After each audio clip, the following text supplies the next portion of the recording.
Слава Отцу и Сыну и Святому Духу, Троица единосущая и неразделимая. Праздником вас, возлюбленные братья и сестры. Сегодняшний день воскресный, он является для всех и для каждого днем, каких дел мы делаем. Дела добрые, дела злые, дела спасительные, дела губительные. И у нас, в нашей стране, это происходит. И губительные, и также добрые дела, которые необходимо. А доброделанием мы покрываем множество грехов своих. И вот, смотрите, что говорит нам святейший патриарх Московский Святой Руси.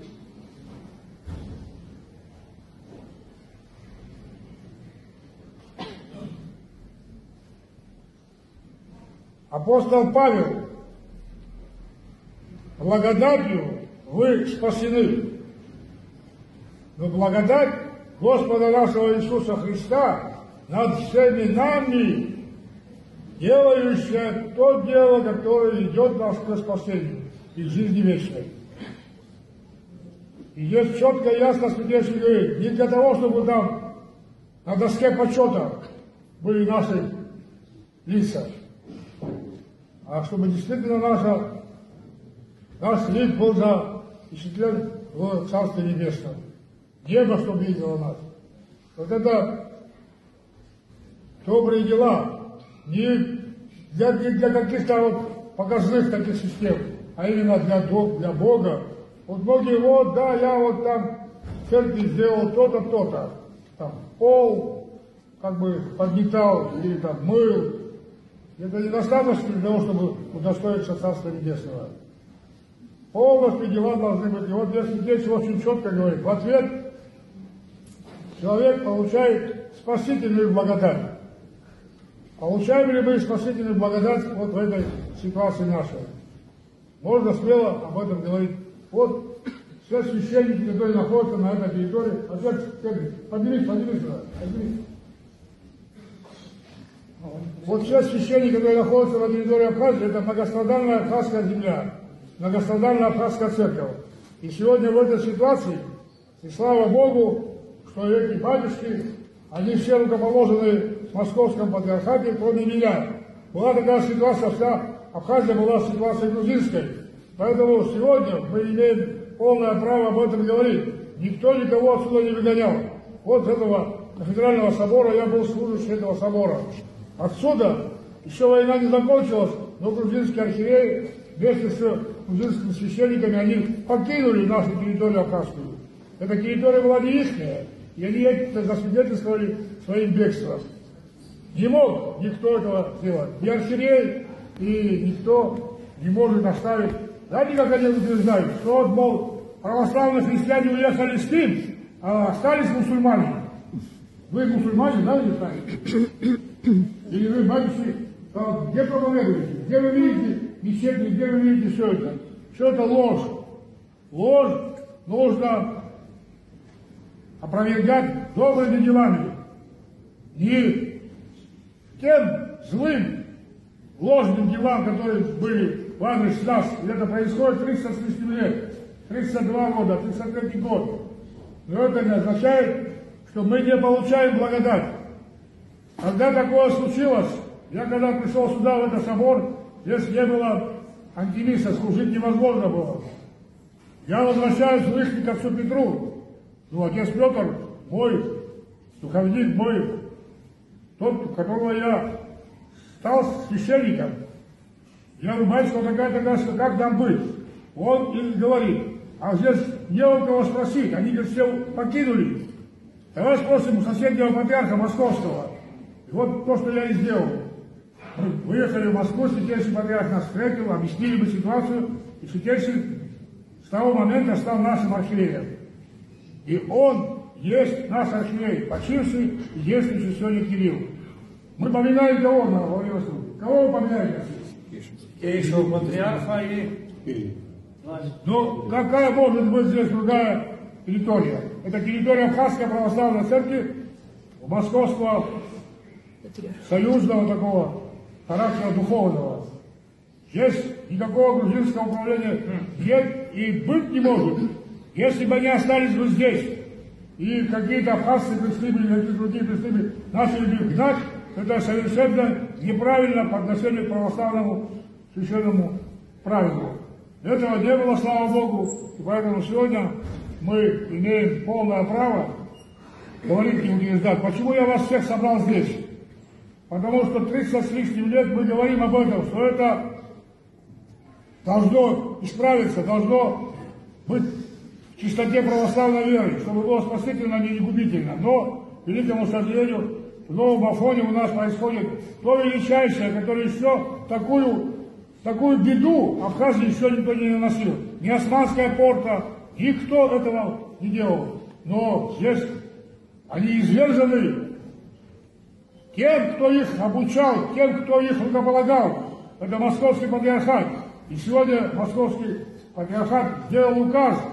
24 года мы терпеливо ожидали, что они станут на покаяние. Ни в коем случае никто не стал. Святейший патриарх мне говорил: отец Виссарион, вас мало, давайте подождем, может они остановятся, покаются. Но, к великому сожалению, это не произошло, поэтому они извержены. Извержены, потому что они нарушили, чтобы приходящие к ним не получали вот то губительное, которое, не дай Бог. И вот приходящие к ним люди, многие знают, многие не знают, но это величайшая беда. Если мы говорим о вере православной, о той спасительной православному учению, значит, мы должны все к этому стремиться. Придите, чадо, послушайте меня. И значит, мы должны слушать церковь православную. А в церкви бывают настоятели, бывают благочинные, бывают архиереи, то, что необходимо. Но у нас так получилось, что на этой территории в данный момент нет архиерея. Но это не означает, что мы должны делать то, что я хочу, то, что мы хотим. Есть правило, которому надо следовать всем нам. Отцы дорогие мои, и сегодня мы будем продолжать эту беседу нашу. Как нам дальше действовать? Власть наша недостаточно может этого понять и не хотят, может быть, мы не знаем. Мы будем просить молитвенно, чтобы они вмешались и защитили чистоту православия. Православная вера, она в чистоте должна быть. Поживем во всяком благочестии и чистоте. Других изменений и добавлений быть не может. Это губительно для каждого человека. Поэтому сегодня то, что нам пришлось оставить приходы, приехать сюда в кафедральный собор, потому что это собор кафедральный, который был и остается для нас, всей нашей страны абхазской, после их бегства, после всего разрушительного, что происходило. Поэтому мы отсюда и начнем восстанавливать вот ту полноту Абхазской православной церкви. С кем будем мы в союзе? Это будет ясно и понятно после того, как святейший патриарх, которого мы поминаем, он должен дать ответ. Что нам дальше быть, как там, что это, правильно, неправильно. Одни считают, что это территория грузинской церкви. Территория не может быть грузинской, когда нет этого управления. Есть управление, которое над всеми живущими. Это то, что вы видите, то, что есть. И эти священнослужители, все они официально рукоположены в Московском патриархате. Но они рукоположены были для Абхазии. Но тут замешалась грузинская церковь, это не Абхазия, это грузинская территория. И многие архиереи с этим согласились, что это территория грузинской церкви. Но самое главное, святейший патриарх, и почившие, и действующие, никогда не говорили, что это территория грузинской церкви. Поэтому мы все вопросы будем ставить. Но самое главное, как мы здесь, в этой стране, реализуем вот эти православные правила. Конечно, и власть, и мы вместе в симфонии должны думать о спасительном православном учении. А что, разве нашему президенту или нашему премьер-министру Царство Небесное нужно по истечению там 100 и более лет? Всему народу нашему нужно. А для этого, чтобы иметь это все, необходимо соблюдать эти правила. И поэтому мы будем эти правила соблюдать, мы будем ставить вопрос перед нашим государством, перед нашими правителями и перед тем, кто сегодня нам дает возможность участвовать в этом самом главном спасительном. Это причастие, это благодать Святаго Духа от литургии.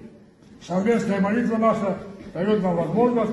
Мы сейчас после этой нашей беседы мы соберемся, священники, и будем думать, какое обращение мы должны сделать нашему правительству, нашему государству, какое обращение мы должны сделать в Московский патриархат.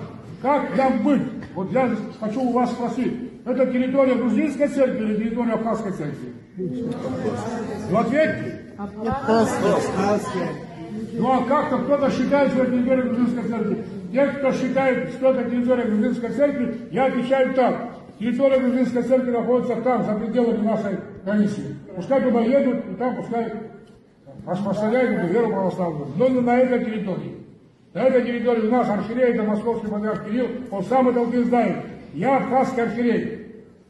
А мы, естественно, здесь все его помощники. Конечно, великая беда в том, что наши священники, находящиеся здесь, если они обращаются к своим архиереям, архиереи там сидящие не дадут им буквально никакую справку о том, что они являются клириками абхазской церкви или перешедшими. Нет такой, потому что такая сила была, давление, начиная в Майкопе, заканчивая все остальные епархии, где были рукоположены наши абхазские священнослужители. Поэтому мы будем это исправлять. Я обращаюсь к вам, просим ваших молитв, чтобы мы все были вместе, чтобы на приходах была служба, чтобы все это было по вере православной, по тем правилам, которые нам необходимо всем. Неужели мы должны лишены быть этих правил? Идите научите все народы, дайте им благую весть. Это православная церковь говорит. Мы не можем спасаться, жить по каким-то другим непонятным нам этим вещам. Не можем. Поэтому я вас всех поздравляю и просим ваших молитв, чтобы все приходы, чтобы это время, вот то, которое сегодня мы установили, чтобы оно не продлилось много, чтобы буквально на следующей неделе, в воскресенье, чтобы все приходы начали свою службу именно конкретно правильно, чтобы все были согласны, и наши попечители в Москве, и наши защитники в нашем государстве, правительстве, чтобы мы пришли к единому православному спасительному вероучению.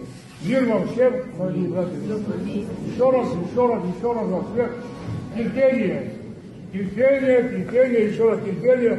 Но, слава Богу, сегодня, пока этот вопрос не будет решен, двери кафедрального собора открыты для любых требований. Кто крещаться будет, то, дай Бог, чтобы венчаться, что есть в требе православном, все будет совершаться здесь. И здесь будет служба каждый день. Каждый день будет служба, кто будет служить, что будет служить, это мы вам скажем. Поэтому очень, может быть, некомфортно будет, скажем, как приезжать сюда или там куда-то, но это нужно для того, чтобы определиться нам, что это территория Абхазская православная церковь. С этим мы согласны или не согласны?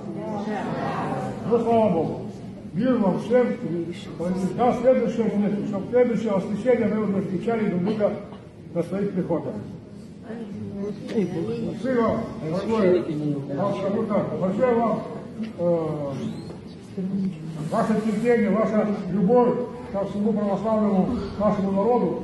Да, есть определенные такие нюансы, которые мы исправляем. И будем исправлять это все полюбовно, будем исправлять это по правилам апостольских православных правил, которые дают нам возможность участвовать в жизни вечной. Я еще раз хочу благодарить вас, дорогие отцы, за вашу такую очень сложная ситуация у них.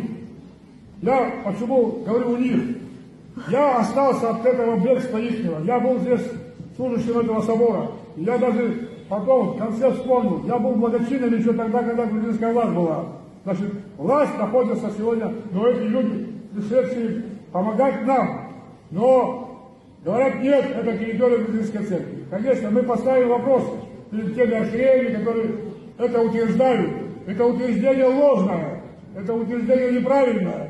Это может подтвердиться словами святейшего патриарха святого Тихона в 1918 году, где не признается правомочность грузинского католикоса на Абхазии на свете. У нас в Абхазии есть свой католикос Максим II, который почил в 1795 году. С тех пор Абхазская церковь оказалась должствующей.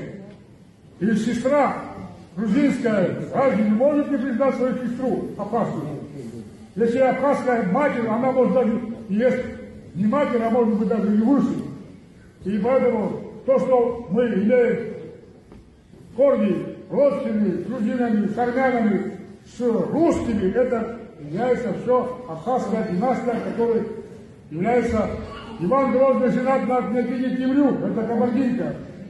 А армянский царь Ростов Железный также женат на абхазке. И Арчил Шатырский также. И мы также, мы породнены. Но это Абхазия, никакая не Грузия, никакая там другая географическое название. Поэтому мир вам всем, чтобы это правда православная. Были летописцы, которые писали ложь. И сегодня те, кто живут, и те, кто учатся по этим ложным историческим фактам, пускай не опомнятся и покаянием войдут в это спасительное православное учение. Мир вам всем еще раз.